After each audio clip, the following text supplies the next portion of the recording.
Well, hi everyone. Thank you for joining us today. I know many, but maybe not all of you. So I'll start by introducing myself a little bit. My name is Ariel Cascio. I am an assistant professor at Michigan State University in the Center for Bioethics and Social Justice, but I am an anthropologist like Dawn. I am a non-autistic person. Neurotypical is a strong word. I do anthropology of autism, um, studying ethical and social issues. And in this series, I'm not studying anything. We're just talking and hanging out together, um, sharing pictures, listening, just sharing the space. All of those are perfectly valid ways to engage. You can have your camera on, you can have your camera off, you can speak by voice, you can raise your hand, or you can just start speaking. We try to have one person speaking at a time. We try to mute ourselves when we're not speaking because it helps with auditory processing. You can type in the chat. We try to keep that for folks who only engage by typing in the chat, just so we can make sure that their contributions are not lost. If you want me to read something that's in the chat, just type read before you type it, and I will read it out loud. So we have that voiced for people who are engaging by listening. Um, Now that's sort of some of the logistics. What about the content? So content is really very open here. We're largely hanging out. We can talk about whatever you want to talk about. If there is something on your mind, that this is a great space for it. We are loosely talking about ethics. And I call this living ethics to highlight that ethics isn't something that happens in school or in a textbook.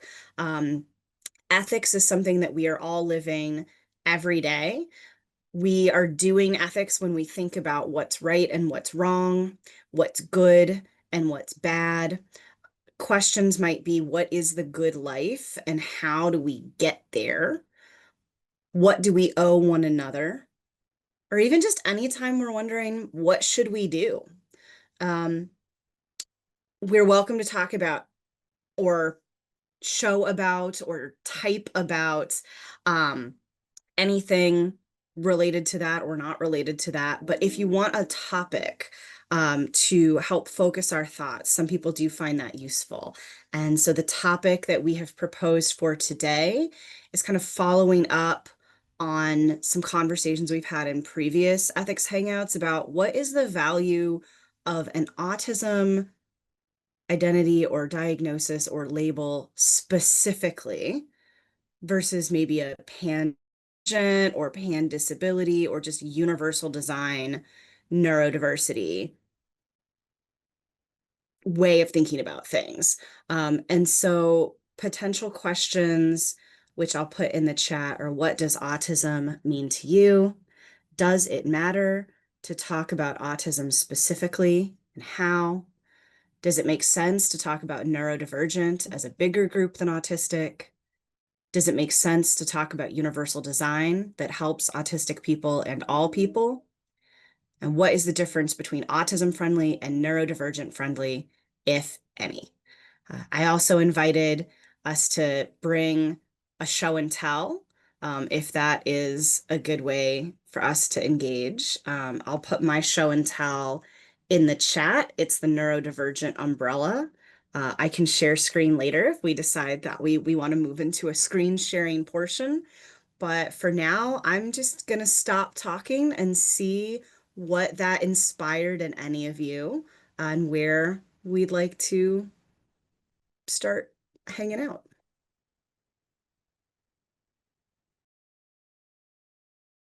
I had a super strong reaction to one of the middle questions about the difference between neurodivergence as a wider net and autism separately.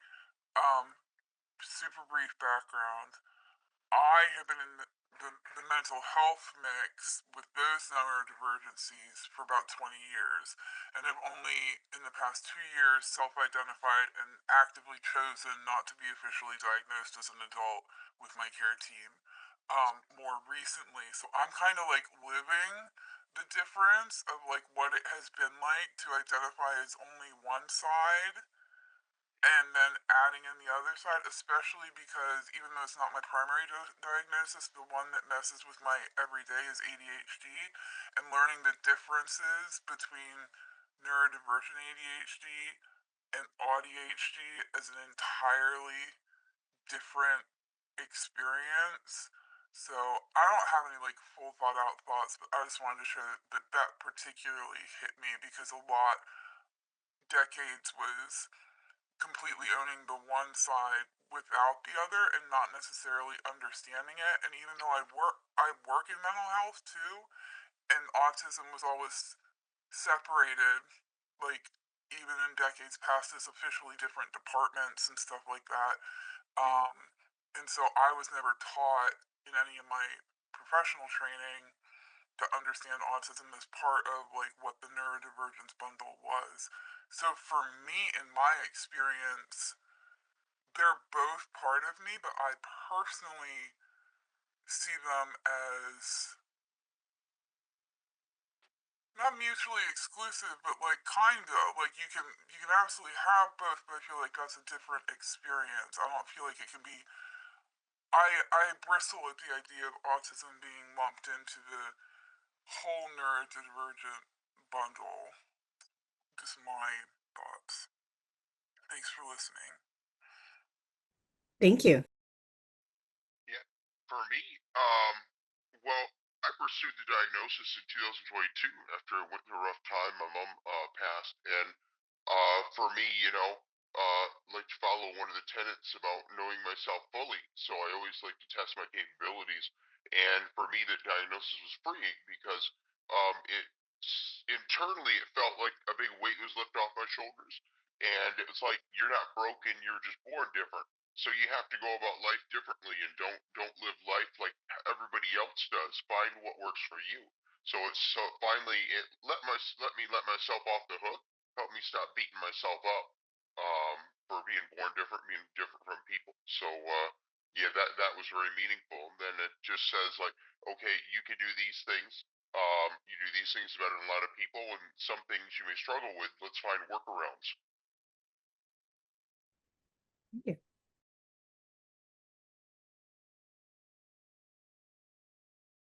Hi, can you hear me? Yes. Yeah, I agree completely because giving myself that label of autistic and understanding the language around it just helped me in every way possible, like in life.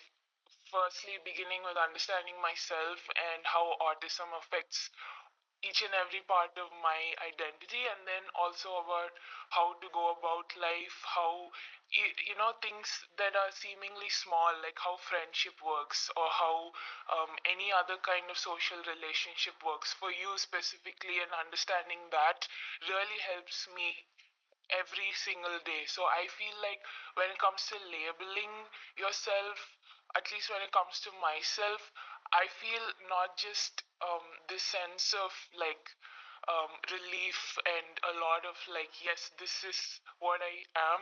Um, when it comes to calling myself autistic, um, uh, it's not just that, but also it goes beyond that. It just helps me with functioning in day-to-day life and in art, in any kind of profession you are.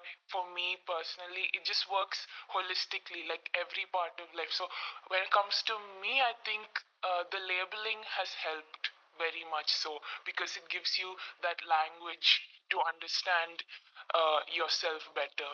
So thanks for listening. Thank you.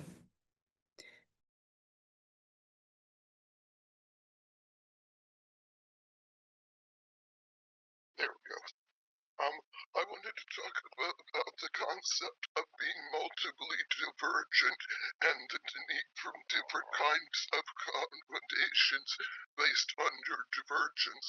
I was self-diagnosed, about 2020 maybe, and has been had that confirmed by mental health professionals in the last 18 months, and I am ADHD, and it makes my whole life make sense. Being diagnosed this late made me different than a lot of the people who are resentful of the fact that they didn't get diagnosed sooner, but I had already dealt with all the differences and didn't have to accept things. They weren't a matter of accepting my diagnosis so much as really celebrating this fact that I finally knew why everybody said, "You're not like everybody else, are you?" Um, and then to top that off, I have had a very traumatic life and have complex PTSD. And last year I had a stroke. And so I am multiply hardwired differently than everybody else. And the specific accommodation I wanted to speak to is I have trouble with my short-term memory since the stroke. I was a meeting where they said, well, we want you to nominate people for these positions. And I said, can we have a list of the people willing to be nominated? And at first somebody said yes, but then one of the people said, well, they didn't want to be on that kind of list.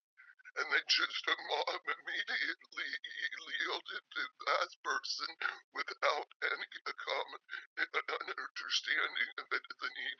I needed that accommodation. I have left the group because I realized that they didn't care if I needed accommodations, and I was just going to be frustrated repeatedly. But that kind of accommodation is very different than what I need for my autism and ADHD.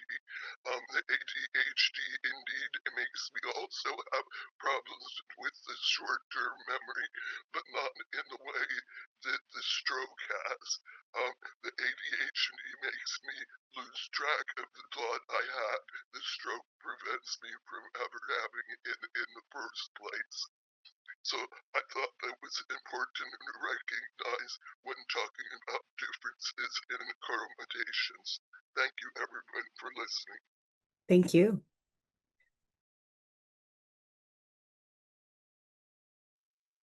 Hi. Yeah, I agree very much with,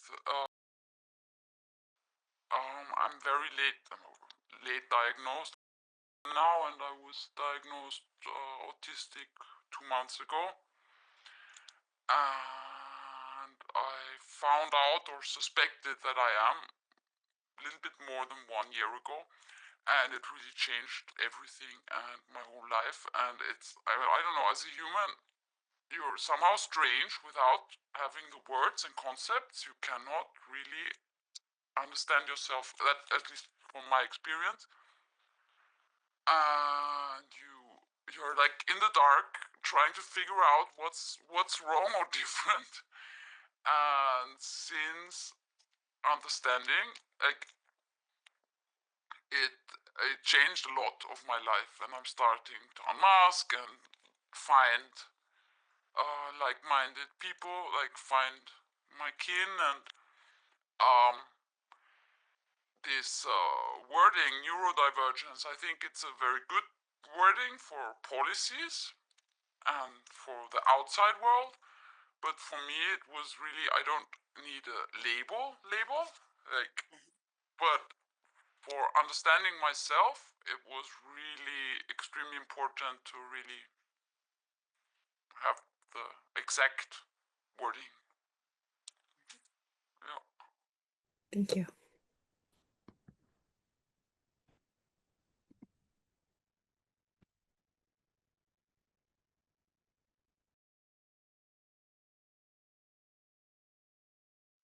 Awesome. Hi there. I just want to maybe briefly introduce myself. I am in United States. Where it's currently 39. So I am on the spectrum. Excuse me. Just diagnosed this past July at the age of ADHD confirmed. Diagnosed with that as a teenager, and then the neurodivergence two-pack. The two tend to play, as I'm sure many of you know, they tend to play tug of war in your head back and forth all day, every day. That's led to features of CPTSD. So long road ahead, but I do believe it's very common, these late identifications. Um, you know, I would say 90% of the people I meet on the spectrum are late diagnosed. And I believe that's especially common with those of us at level 1, because generally with level 1 you can mask effectively enough to kind of like fake your way through it for way longer than any human being should have to. At any rate, um, really great to be here, and there's power in community, in finding, in connecting with those who have a similar struggle, and I'm always open to. I want to help you guys however I can. So really great to be here, really great to meet you, and I thank you, Ariel and Dr. Zhu, for making this possible. Great to meet you. Thanks for being with us.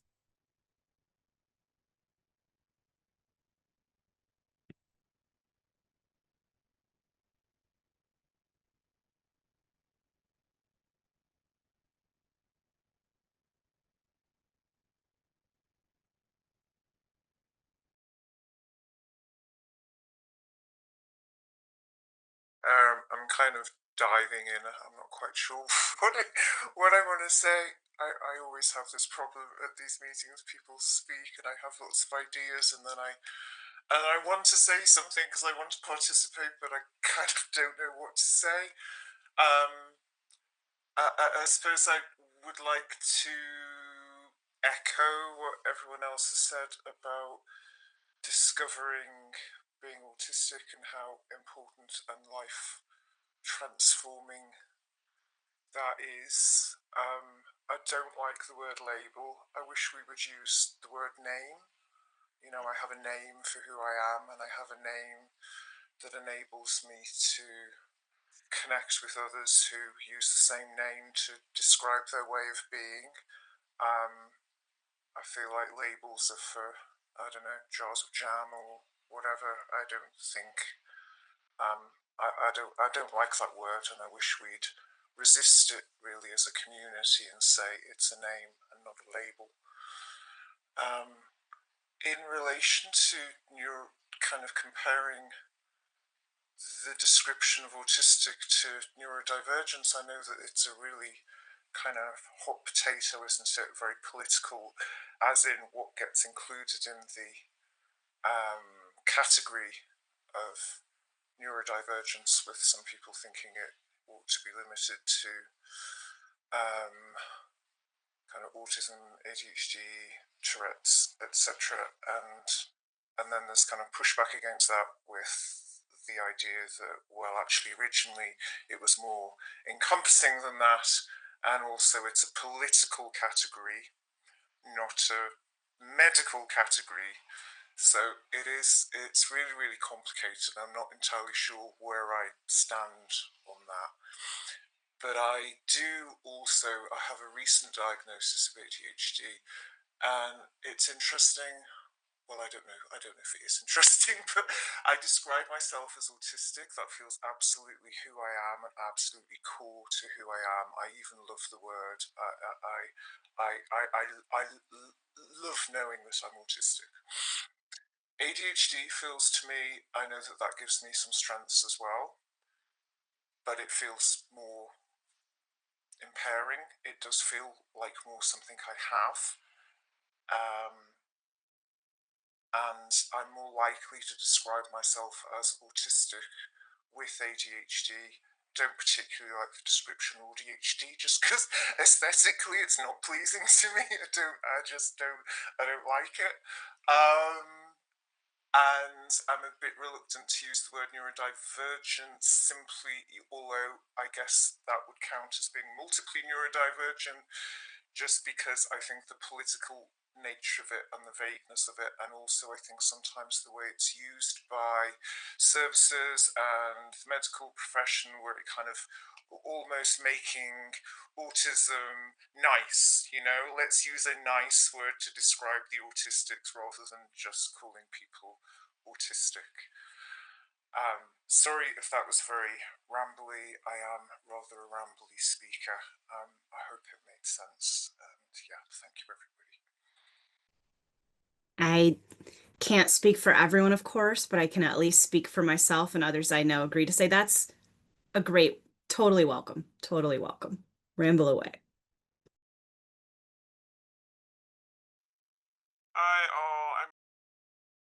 I'm sorry I came in late because I left my phone in my office last night and I don't drive and I wasn't going back for it in the dark. So I missed some of what was said, but I really appreciate this discussion. It's really relevant. And my views are actually a little bit different than who spoke before me. Great name, by the way. For me, I do identify as neurodivergent, and I think part of that was I was diagnosed with ADHD first and then autism later. And I've also the experience I know others have in the neurodivergent community where you can have a previous diagnosis, and I've lived in different states for like grad school and then like different jobs. And I've literally been in some states where I might have like a primary care doctor who's like, you have ADHD, and then I'm like working with an OT who's like, no, it's autism, right? Like every kind of medical professional will think different. So for me, neurodivergent was like a sense of ownership of my identity and a consistency in a world where you're like moving and like you just don't, whatever a provider calls it and like files it under for your insurance, right? Like that's what you gotta do to get like whatever support you need at the time.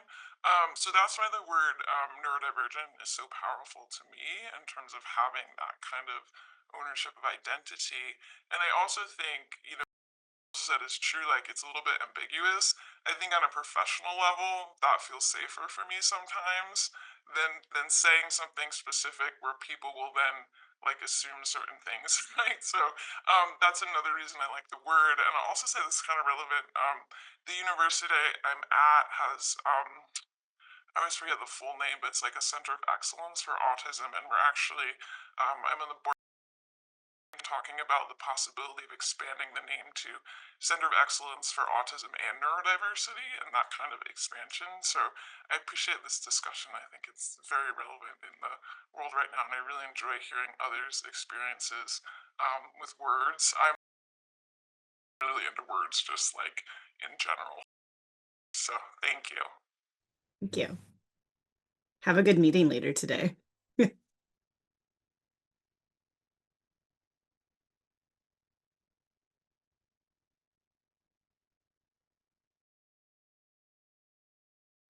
Hi. Hi.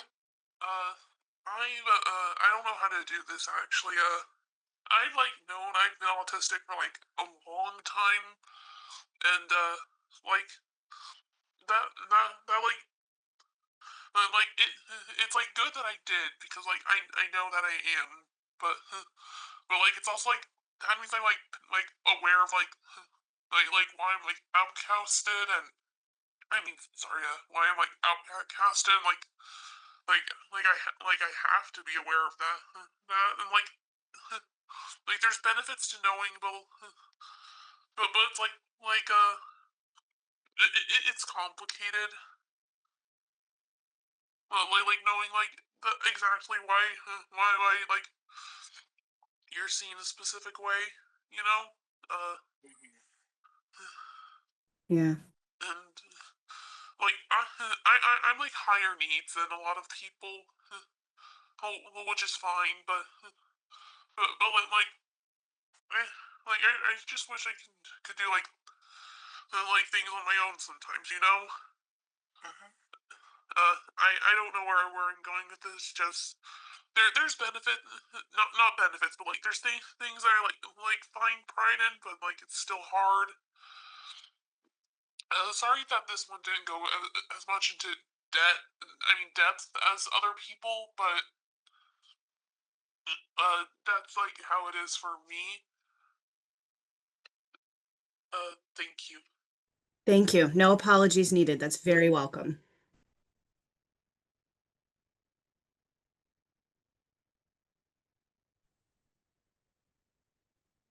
Yeah, I just want to point out um,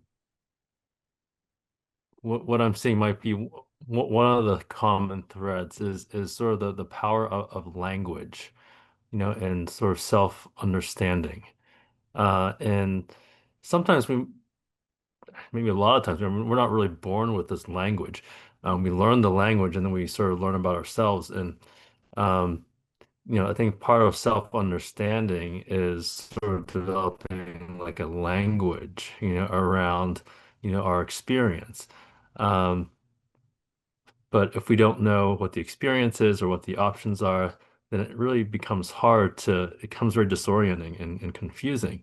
Uh, so that's why I think that, when we meet in these spaces, having people are sharing their own experience. They're putting things into words, uh, and there's a commonality, and that commonality helps us develop language and a knowledge base for, sorting out who we are as individuals and how we might fit into sort of the the larger whole.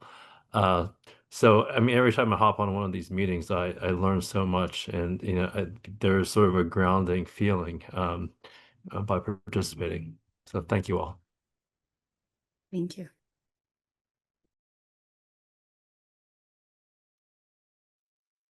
I was thinking about the sort of the last question about the difference between autism-friendly and neurodivergent-friendly. Now sort of interacts with me to think about when we talk about autism and ADHD as a disability, because I understand when the people were saying before about how it's a little more complicated for autism to simply label it a disability, because a lot of it, a lot of times when there are difficulties, oftentimes it's a lot of more clashing between a neurodivergent or autistic mind versus a neurotypical mind.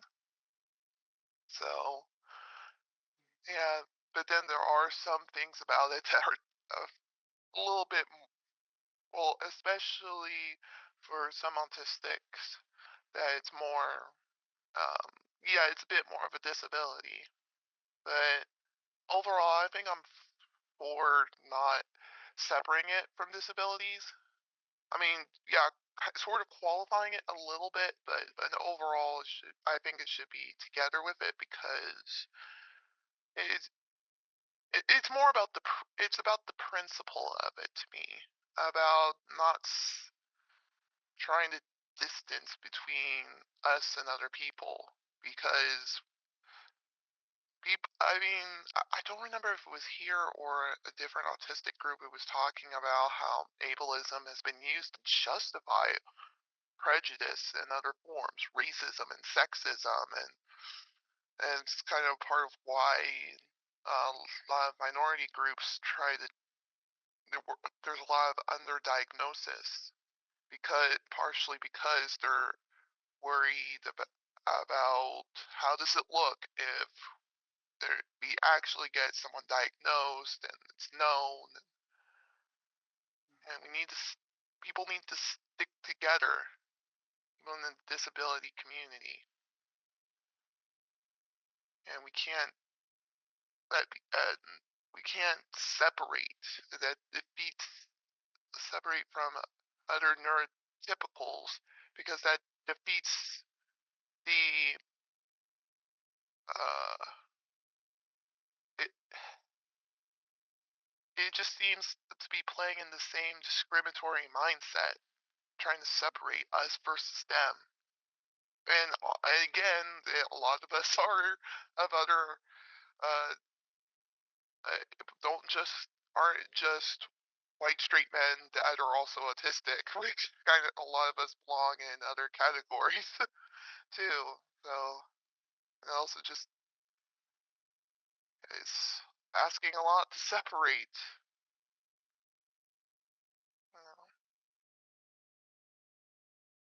Oh yeah, it was just sorry, I was just thinking about that because only not that movie I mentioned before. Because the whole reason my mom fought for ordering it for me was about how it relates to current times, and it's using the other as a way to target, and especially say, yeah, and the autism is now, or at least in the higher up government, it feels like it's kind of starting to be used as another. It's just, it's not really new, is it? Because it's repeated before in history. Thank you.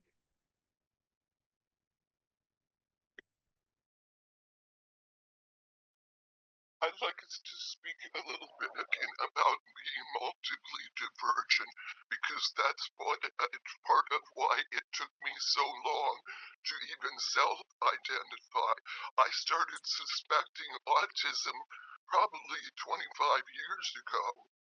And the first two people I talked to said, "Oh, you're not autistic because this or that or the other thing."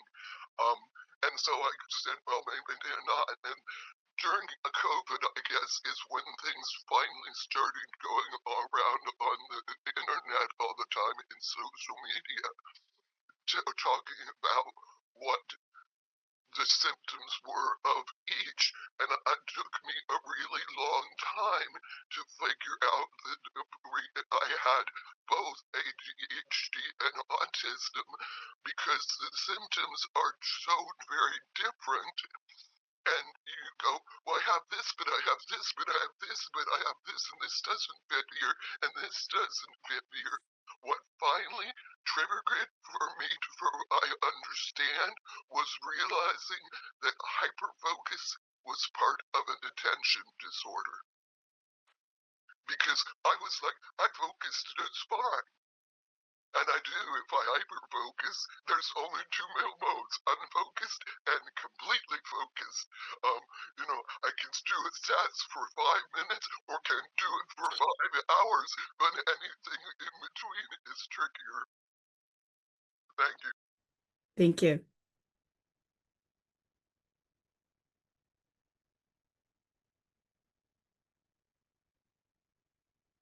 Yeah, I get that about yeah, because I didn't even realize I had ADHD because I simply never thought to look into. I thought, okay, I'm autistic, and I'm also a person of color and a woman. That's enough.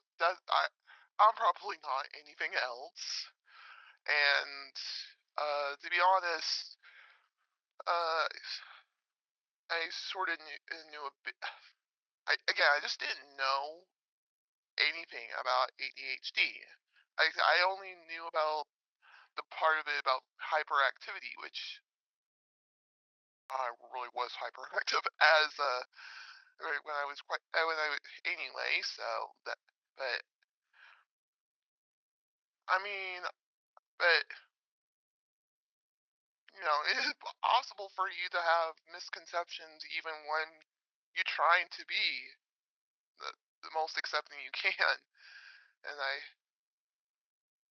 when I was thinking as I happened to watch a video or some. I think it was about watching a video by someone talking about having ADHD, and I realized, oh, wait a second, I had a lot of the same experiences, and I think I am both have both ADHD and autistic, so.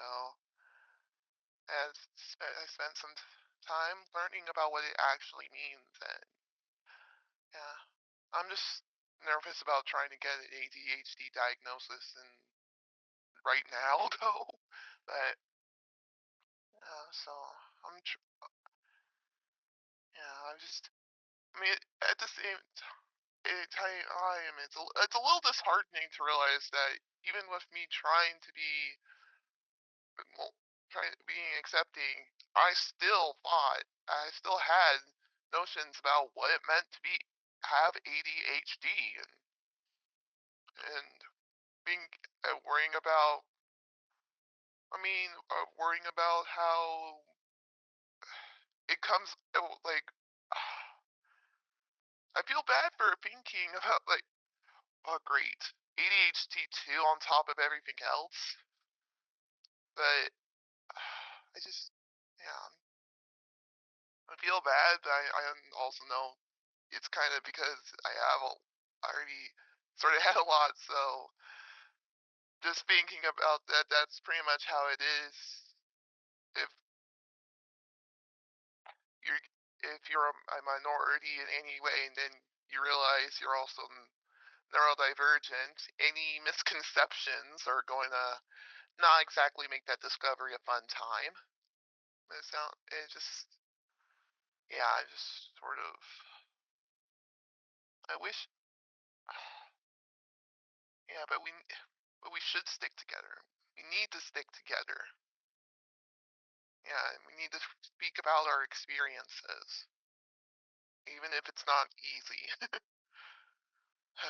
because that's just then so that when the next person hears that they got a diagnosis or realizes that they fit into all the what they've heard, but fit into a diagnosis of having a not being neurotypical, they are it's not overwhelmingly negative, and it's not. They know they aren't alone. They have resources to help them with the hard parts, but they also know that part of being non-neurotypical is that it's not always a terrible thing that must be cured. There's to be able to use our strengths too. Yeah, thank you.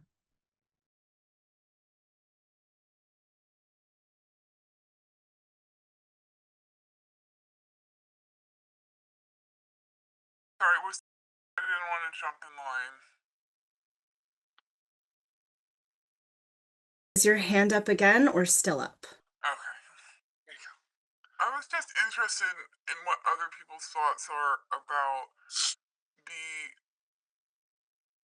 fixable versus please don't mess with us part of the divide, because that's what just keeps coming up in my head. Like, all the other things that I welcome clinical intervention. Like, yeah, that's my brain messing up. Like, can you please help sort that out so that I can then use coping skills to figure out how to live my life? Whereas autism, well, in our safe bubble, calling it neurodivergent, and we should just all be accepted for who we are. And I agree, also because I work in this field, that's just not what happens, especially with clinicians. So I'm just interested to see if that's something that is my brain drawing that boundary, or if other people have thoughts about that too. Because that's the big line in my brain is like, I very defensively don't want my autism messed with, thank you very much. Like, I'd like you to cure all the other stuff. That would really help out.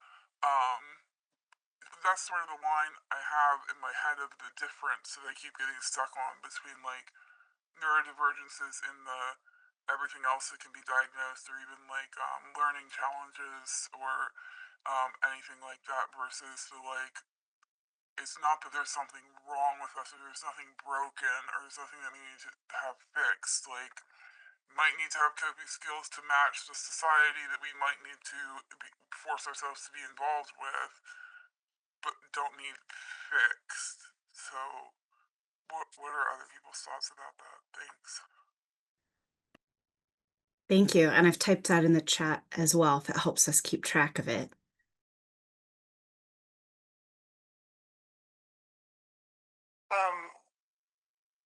Am I supposed to answer the question, or can I start a different thread?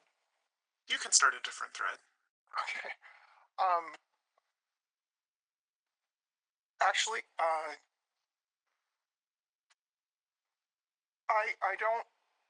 don't always disclose that I have autism because when I'm interviewing for a job, I try to pretend to be normal. But in social circles, I tell everybody I have autism so that way they don't think I'm being rude and they understand that I communicate differently because I just find it easier to just, hey, I have autism. And also because my teenage son is autistic and I kind of want to pave the way for it to be easier for him to disclose.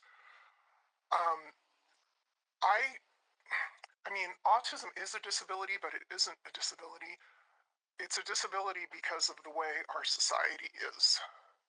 And in a perfect world, it'd be totally okay to be autistic. I told my son that he was an X-Men, that social skills were overrated, and to be not so great at social stuff and be great at computers was totally acceptable trade-off, and that he was the next step in evolution. And you know, he wishes he had friends, but he's okay being alone. And my sister is really judgmental. I mean, every disagreement we have, well, you have autism, you don't know any better. She's very demonic. But I think that, I mean, if someone's in a wheelchair, we know they need a ramp. We don't expect them to walk a flight of stairs. If someone's blind, we know they need braille buttons on the elevator to know what floor. We don't expect them to accommodate typical society. But someone with autism, we yell at them to make eye contact and expect them to accommodate everyone else. And as a left-handed person living in a right-handed world, why? Why does my kid have to make eye contact because you're uncomfortable otherwise? No, that shouldn't even be a thing. It should be okay for us to be who we are. And I don't understand the judgment and the us and them and, oh, well, let's other all the autistic people and just pretend they don't exist. I don't know what the solution is, but I don't like the judgment because I don't think it's a problem I have. I think it's a problem the world has with me. Thank you. Yeah, very relevant. Actually, I relate a lot with both the speakers. Our friend, I think, spoke, and the previous speaker who spoke. So as far as like, I don't see it as fixing myself, but see, I get treatments for OCD, and I've found in depression, and I've transcranial magnetic stimulation, and like the Spravato or the generic version of it, very helpful to me, and I don't see that as trying to fix myself. But if I did not treat my OCD, I'd be very ineffective, and I wouldn't be able to live the life that I live now. Um, so for me, I guess everybody has to do what's right for them. If you just want to be who you are, that's fine. But I like to see how I can enhance myself, learning skills, getting treatments, things like that, so I can achieve my goals. But I've kind of rather goals that are kind of not what the typical person has. So willing to do about anything to get them. And, relate a lot with the last speaker's son. I was that lonely computer programmer for many, many years. Um, Felt like I was broken, felt like I didn't understand society, why people treated me differently, why I feel like I've put my foot in my mouth all the time. But with my capabilities, then I decided to study, well, let's study communication skills like we studied computer programming, and work with mentors. And then I was able to say, oh, it's kind of like computer programming, but communication skills, you're like programming the other person you're talking to for how they feel about you, depending upon how you communicate. And then I always like strategy, so I'm like, oh, what if I say this versus that? And yesterday, I went to a new business networking group. A buddy of mine started. I actually disclosed in the beginning, and so I wanted to see people's reactions, and actually kind of had a positive reaction. But sometimes I'll disclose in a funny way. I'll use kind of a forbidden word. I'll say, hey, I have the condition that used to be called Asperger's. I'm like Elon Musk, but I actually have empathy. So that, yeah, gets a little chuckle. It disarms people. And then for the business people, you almost see the money signs light up in their eyes when I mention Elon Musk. So then they're interested in talking to me. But everybody has to do what's best for them. everybody's life is different. And what I've learned over the years when I was a very rigid thinker, I was like, okay, there's only one way to do things, but interacting with tens of thousands of people, that, oh, there are many ways to do things. Some things work better for other people, and I let go of my judgments against other people for what they do.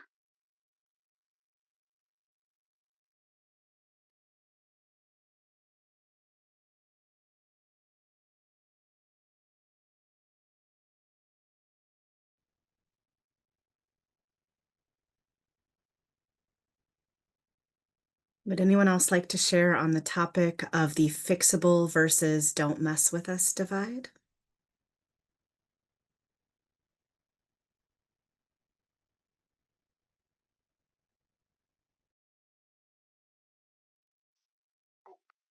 Sorry. If someone else wants to go, that's fine. Oh yes, hi. I'm actually right now. I'm from Vietnam. So obviously I am a female. I identify myself as a woman. So a lot of the conversation that everyone is already having here really resonate because you do share that women get undiagnosed or all the times or misdiagnosed. So is the first 20 minutes of the conversation hearing from everybody was really great. Thank you. So I do at the hi,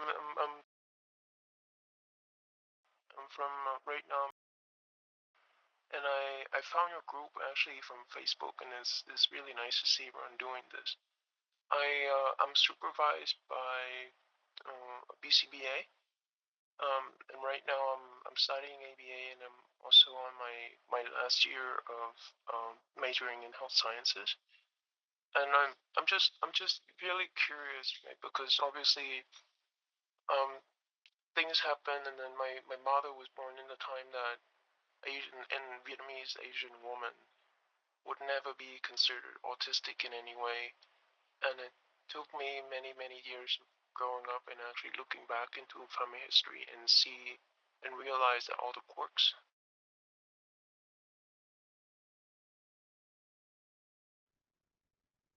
Thank you for being with us today. Hopefully it's a good time of day for you.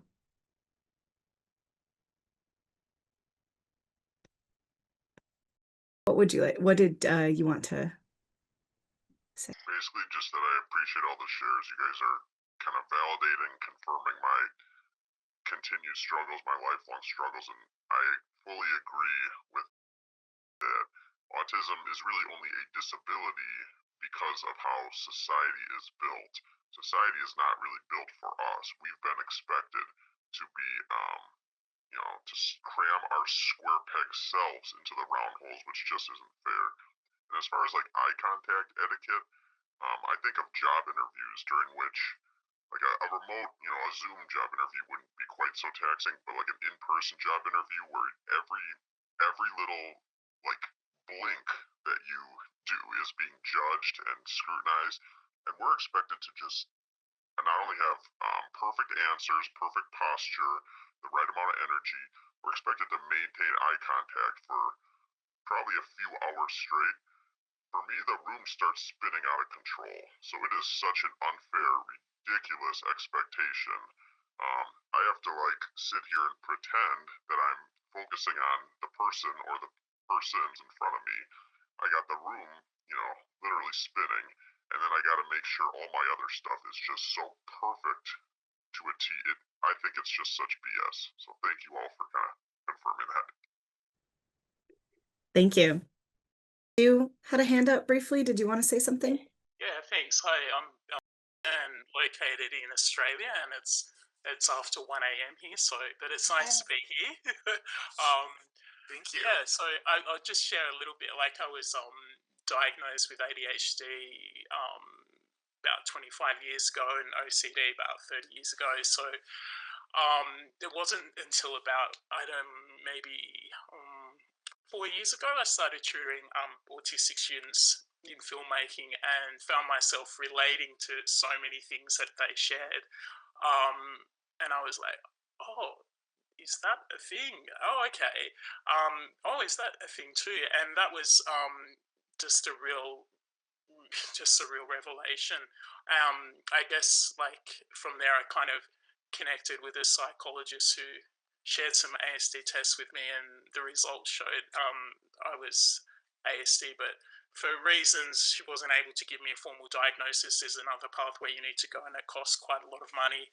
And I don't feel like I need to actually get an official diagnosis. Like maybe one day but it just answers a lot of questions I had about the way I navigated the world differently to others. And I thought a lot of it was just me. I didn't realize that. And I did a lot of research as well, lots and lots of research, and I found it just really validating, just amazing. So understanding myself as autistic through my experiences, through the way like I connected strongly with my students, and I found that working with them too, there was a different energy around working with them, and we just seemed to get each other, and it was just a lot easier than when I had been working with neurotypical people. And I didn't, I just didn't want to. I wondered about that, and I thought, is that something in my head? But it just felt like there wasn't absolutes, there was space, there was expansiveness, and it just felt like a really great for space for being creative too. I guess I connect with the term neurodivergent because that is the term my students use. That when I started into like working with them about 4 years ago, and through them I actually looked further into what it meant to be ADHD as well. And I just thought I had focusing issues for a long time, but it was looking into that, and that also explained a lot of things as well. Like, so for neurodivergent, it's a way to express myself. It feels more like that expansive and spacious. It gives me room to like kind of describe the way my brain works, and without feeling like I have to pin myself to a single label. And it's less about a label, but more about belonging. And it was a way to recognize how like I experience the world differently, but it gives me the freedom to kind of honor my strengths and sensitivities. Um, I have encountered a lot of people that think that diets, meditation, etc., can impact my neurodivergence, and I know that I think differently as a way of being. So I feel deeply. I'm incredibly sensitive, and the amount of times in my life I've been told to toughen up and that I'm too much, um, or like, is there something wrong with you? And I thought there was something wrong with me for a long time, but I realized that there isn't anything wrong with me, and I'm actually grateful for the way that my brain works to be able to experience things differently. And I think I don't know if I'd want to live in that world, and I've come to make peace with my sensitivities, and so connecting with autistic people, neurodivergent people has just been incredible, and there is a sense of belonging, and it seems a lot easier, and there's not the absolutes, and there's not the harshness that I feel from living in that neurotypical world. And it's realizing that I've lived I'm living in a world that wasn't designed for people like me, and I'm not going to fit into that, no matter how much you try to bring the square peg in the round hole. And so it's looking at other ways to navigate it and making those ways, not trying to fit into that, but actually looking at other ways. So yeah, I really appreciate space like this and to hear from everybody. And thanks everyone for sharing what you have as well. I really appreciate, that it can be quite scary to share it and so deeply about things, and it's really appreciated. So yeah, thanks for listening, and hello. Thank you. Hello to you.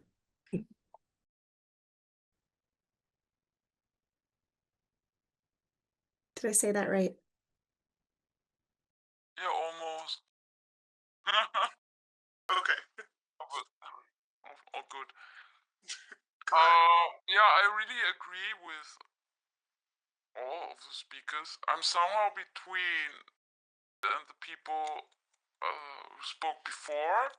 Like, I think like autism is not something that should be or could be fixed. It's not something that's wrong. It's like you really just think and feel different. But depending probably on your capabilities, you can learn certain things, how to navigate this neurotypical world better. But it's not, you cannot, as I said, you cannot just make it fit the square thing in the round hole.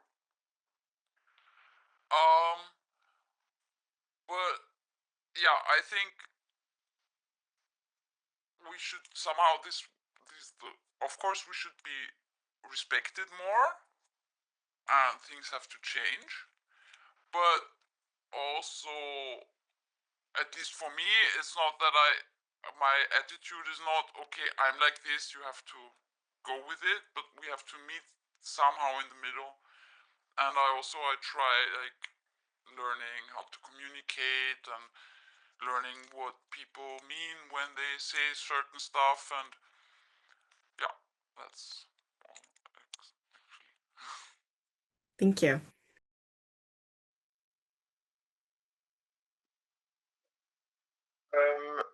I really liked idea of the concept of neurodivergence being more capacious. But I don't quite know what to do with that response or that idea. But I liked it. I think that it's about finding a balance between, because I think I said I prefer to just describe most of the time just to describe myself as autistic, which isn't to say that I don't also use neurodivergent because I do, but I need something that's kind of not narrow, that's the wrong word, but specific enough to feel held by the description, to say this is me. But I also like the capaciousness of neurodivergence because it includes so much more.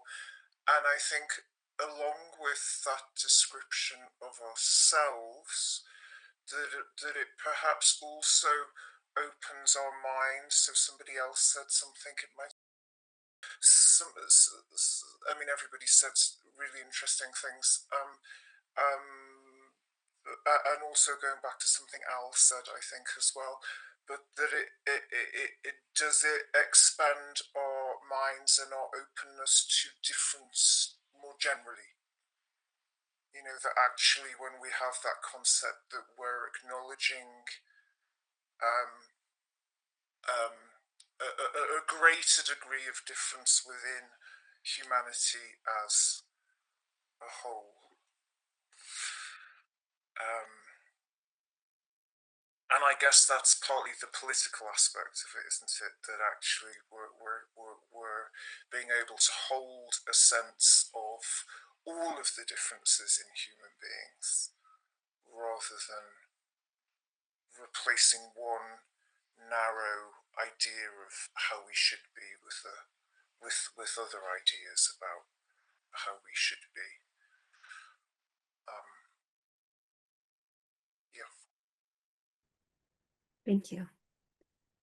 I want to hold some space here. I know we're a little after time, but I want to hold some space where I challenge myself not to speak for 30 seconds, which those of you that know me, that is a challenge for me. And just invite anyone who hasn't spoken yet, or typed yet, or shared screen. If you want to share anything, you do not have to share anything. Specific invitation. See you in the chat. If there's anything you want to share and you wanted me to ask you by name, please let this be your invitation. You can also just look at my dog. This is Robin.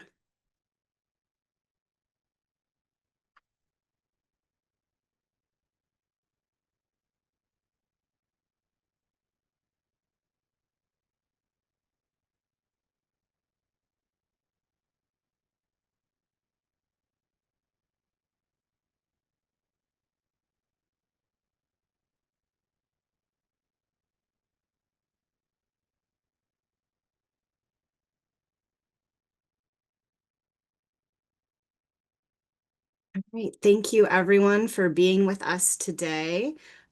Just being in this, sharing this space with me and with Robin. Roger, do you want to close us out? I think you had a collection of ways to continue the conversation. Absolutely no pressure to have gathered your thoughts during this short time, but if you have other thoughts that you would like to share, Roger's posted a number of links in the chat to our Discord server, our Facebook group, and previous meeting videos for more listening.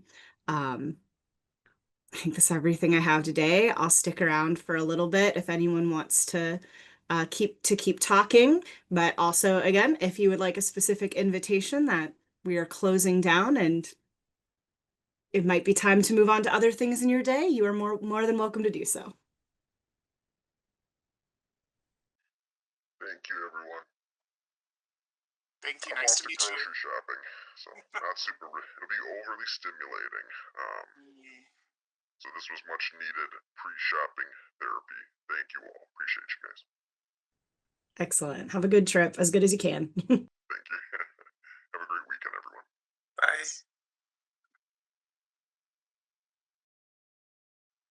Hey, I want to thank you for letting me here. I appreciate it a lot. And thank you for letting me complain a little. Anytime. Glad you're here. Thank you. I always feel more comfortable in autistic and other neurodivergent spaces because, well, just you get it. The other neurodivergents get it. It's hard not to feel more comfortable being myself. So it's always been nice. Thank you. Roger, I find wearing earplugs to the groceries when I'm over 7 really helps me. I put them in tightly enough to block the louder noises, but leave them loosely enough to be conversed with if people need to talk to me, and it really helps me. So just to Great. Thank you so much for sharing that.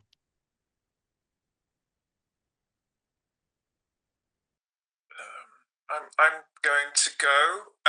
It's been really. I'm so pleased that I've been able to make it today after not having been able to for a while, and to be. I don't know. There's also something different about being able to meet up in the day when usually my days are full of worry and stress around my daughter, or my stresses that I think I ought to be working when actually I can't look after my daughter and work at the same time, and actually realizing I'm autistic ADHD. I'm not able to sustain work at all in the same way that I used to be able to. So yeah, usually in the day I've got all sorts of worries about what I ought to be doing, and it's been really nice to be able to be relaxing on my sofa and to meet with this lovely international group. I love that so much, that it's people from everywhere. So thank you all, and hopefully I'll meet you again in another meeting. Thank you. I'm so glad you could make it. Bye. Thank you. Bye bye.